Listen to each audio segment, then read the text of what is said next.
Hello दोस्तों, आशा करता हूँ आप सभी अच्छे होंगे। आज हम लोग करंट अफेयर्स, जीके, जीएस के कुछ इंपॉर्टेंट क्वेश्चन देखने वाले हैं जो हर एग्जाम में इसी तरीके के क्वेश्चन आते हैं। तो दोस्तों, अगर अभी तक आपने हमारा चैनल सब्सक्राइब नहीं किया तो सब्सक्राइब कर लें, बेल आइकन दबा दें। तो चलिए बिना देरी के स्टार्ट करते हैं। दोस्तों, अगर इससे बाहर क्वेश्चन आ गए एग्जाम में तो फिर आप हमारा चैनल ही छोड़ दीजिएगा, क्योंकि बहुत ही इंपॉर्टेंट क्वेश्चन, लगभग जो हर प्रीवियस एग्जाम में यही क्वेश्चन रिपीट हो रहे हैं वही मैं लाया हूँ। तो चलिए स्टार्ट करते हैं बिना देरी के। मुगल सम्राट अकबर का नाम सभी ने सुना होगा। उनका जन्म कहाँ हुआ था? देखिए, इसका पूरा डिटेल में भी मैं दूंगा हर क्वेश्चन का। तो अकबर का जन्म कहाँ हुआ था ये पूछा गया था। तो अकबर का जन्म हुआ था अमरकोट के दुर्ग में। ये काफी लोगों को क्वेश्चन ये नहीं पता होता है। वैसे काफी इंपॉर्टेंट क्वेश्चन, लेकिन फिर भी ये इतना इंपॉर्टेंट क्वेश्चन आपको नहीं लगता या आपकी आंखों के सामने आता नहीं, लेकिन बहुत इंपॉर्टेंट क्वेश्चन है। तो अमरकोट के दुर्ग में हुआ था। ये काफी बार पूछा भी जाता है। फैक्ट देख लेते हैं कि क्या क्या फैक्ट हैं इस क्वेश्चन के। कि अकबर का जन्म राजपूत शासक राणा अमर शाल के महल उमेरकोट, सिंध सिंध जो आजकल पाकिस्तान में पड़ रहा है, 23 नवंबर 1542 में हुआ था। तो ये काफी इंपॉर्टेंट है कि कब हुआ था, 23 नवंबर 1542 में। जो इंपॉर्टेंट पॉइंट मैं बता रहा हूँ उन सबको आप नोट भी कर सकते हैं अपने पास। इसके अलावा इस किले में बादशाह हुमायूं अपनी हाल ही में विवाहित बेगम हमीदा बानो, इम्पोर्टेंट नाम है, बेगम के साथ शरण लिए हुए थे। हुमायूं ने अपने इस पुत्र का नाम अपने देखे गए एक स्वप्न के अनुसार जलालुद्दीन मोहम्मद रखा था। अकबर की उपाधि उन्हें बाद में दी गई थी। आप सभी को पता होगा इनका पूरा नाम जलालुद्दीन था, मोहम्मद था। इसके अलावा इनके पिता कौन थे? हुमायूं थे। तो ये चीजें आप को पता होगी, इसलिए इम्पोर्टेंट भी है, फिर भी मैं बता देता हूँ अगर आपको नहीं भी पता है। चलिए आगे बढ़ते हैं। क्वेश्चन दिया गया है सेकंड वाला, विश्व का सबसे पुराना लोकतंत्र कौन सा है? ये काफी बार क्वेश्चन पूछा जाता है कि सबसे पुराना लोकतंत्र कौन सा है। तो ये सैन मैरिनो, या इसके अलावा दिया जा सकता है आपको कि संयुक्त राज्य अमेरिका सबसे पुराना लोकतंत्र है। इसके अलावा और भी मैं बताता हूँ, जैसे सबसे पहले जो डेमोक्रेसी मतलब लोकतंत्र की नींव कहाँ पड़ी थी। तो आप अगर कोई देशों का नाम दिया है, यूरोप के देश दिए हैं, तो उसमें फ्रांस लगाएंगे, क्योंकि फ्रांस में सबसे पुराना लोकतंत्र था। इसके अलावा और भी पूछा जाए, अगर आपको रोम दिया है तो रोम पे लगाएंगे। बाकी जैसे अलग अलग इसके आंसर हो सकते हैं अलग अलग सिचुएशन के बेस्ड में। तो फिर दुनिया का सबसे पुराना लोकतंत्र, वैसे जैसे मैंने बताया, संयुक्त राज्य अमेरिका है, जो लगभग 1889 से लोकतंत्र, जबकि सबसे बड़ा लोकतंत्र भारत है। ये आपको पता ही होगा, भारत सबसे बड़ा लोकतंत्र है। आबादी सबसे ज्यादा है, क्योंकि भारत की जनसंख्या इतनी अधिक है, इसलिए 135 करोड़ लोगों का प्रतिनिधित्व करता है। तो सबसे बड़ा लोकतंत्र भारत हुआ है। और सबसे पुराना, सबसे पहला लोकतंत्र अमेरिका हुआ, जो 1889 से लोकतंत्र का पालन कर रहा है। आगे देखते हैं।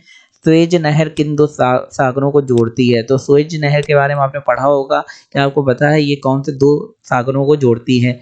तो ये भूमध्य सागर और लाल सागर को जोड़ती है।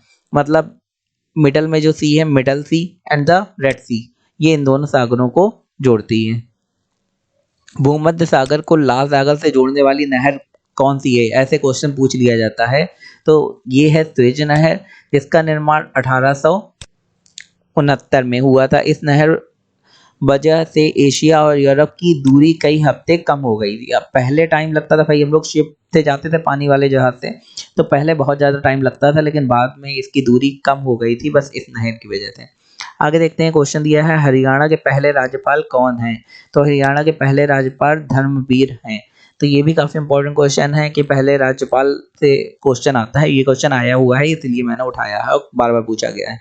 श्वेत क्रांति का संबंध किससे है? दूध से। ये आपको पता ही होगा, दूध से संबंध है श्वेत क्रांति का, लेकिन इसके बारे में पूरी डिटेल आपको मैं अब देना चाह रहा हूँ। तो श्वेत क्रांति, जिसे ऑपरेशन फ्लड भी कहा जाता है, दुग्ध क्रांति भी कहा जाता है, भारत की योजना है जिससे कि भारत में दूध की कमी को दूर किया जा सकता है। इस श्वेत क्रांति, इसे श्वेत क्रांति भी कहते हैं। तो 13 जनवरी 1970 में इसकी शुरुआत हुई थी। ये इंपॉर्टेंट पॉइंट है, आप नोट कर सकते हैं। भारत में श्वेत क्रांति के जनक डॉक्टर बी कुरियन माने जाते हैं। ये भी इंपॉर्टेंट पॉइंट है, काफी इंपॉर्टेंट। ये जो पॉइंट है मैं लेके आया हूँ, इसी के अंदर से एग्जाम में आता है, इसलिए आप नोट जरूर कर लीजिए। अगर नहीं समझ में आता है तो बार बार वीडियो को देखिए। कटक किस नदी पर बसा है? तो जो कटक है वो कौन सी नदी पे बसा है? तो ये भी इंपॉर्टेंट क्वेश्चन है, ये महानदी पे बसा है। आगे देखते हैं। कत्था बनाने हेतु किस पेड़ की लकड़ी का प्रयोग किया जाता है? तो अब कत्था पान में लगता है, ये जानते होंगे, पान खाते भी होंगे काफ़ी सारे लोग, काफ़ी सारे नहीं भी खाते होंगे, लेकिन पता तो सभी को होगा। तो कत्था बनाने के लिए कौन-सी पेड़ की लकड़ी का उपयोग होता है, ये क्वेश्चन है। तो कत्था बनाने के लिए खैर की लकड़ी का प्रयोग होता है।